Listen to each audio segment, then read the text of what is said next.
Okay, let's take a little tour in the Wayback Machine and do a short history of the C programming language.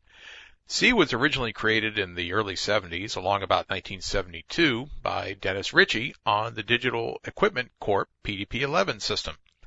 Ritchie wrote most of Unix and the C compiler itself in C, which is kind of interesting. Which came first, the compiler or the language? Well, what came first was a handwritten assembler that Ritchie wrote, which allowed him to create the beginnings of the C compiler so that he could write the rest of the C compiler and the other tools like copy and CP and a lot of the other commands that we know in Unix and Linux.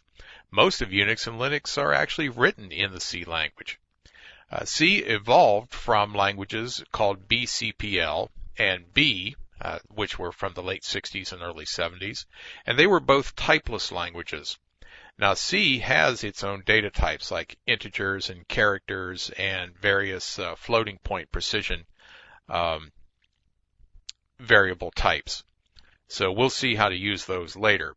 But C is a somewhat typed language. The C language is known as a low-level language because it fits more closely with the actual machine itself and the machine's language. But C is not so tightly coupled to the machine that it's not portable. C is very portable. The C compilers are available from everything from a palm-top device to a mainframe. So even though it's a low-level language, it is very available. C is able to perform high-level functions by the addition of libraries. The libraries have been created over time to allow us to do standard input and output.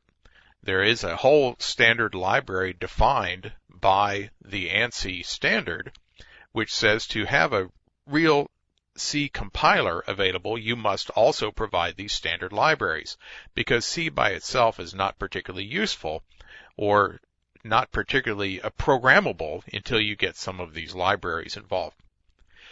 More and more government work being done in C required that there had to be a C standard to get the government contracts. So ANSI created a committee in 1983 that its whole goal was to standardize the C language. Well, they worked on that for quite a while, and the result was finally achieved in 1988, and that resulting ANSI C standard is known as C88. The international community, ISO or OSI, however you want to look at that and what language you want to look at that in, they ratified the ANSI standard, and that became C90. There is little, if almost no change between C88 and C90.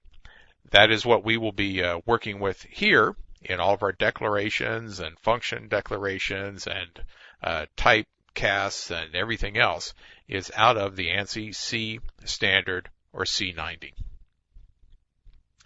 So let's move on and see if we can actually get a compiler working on Windows, get it tested, and get a compiler working on Linux if we so choose. So that's where we're headed next.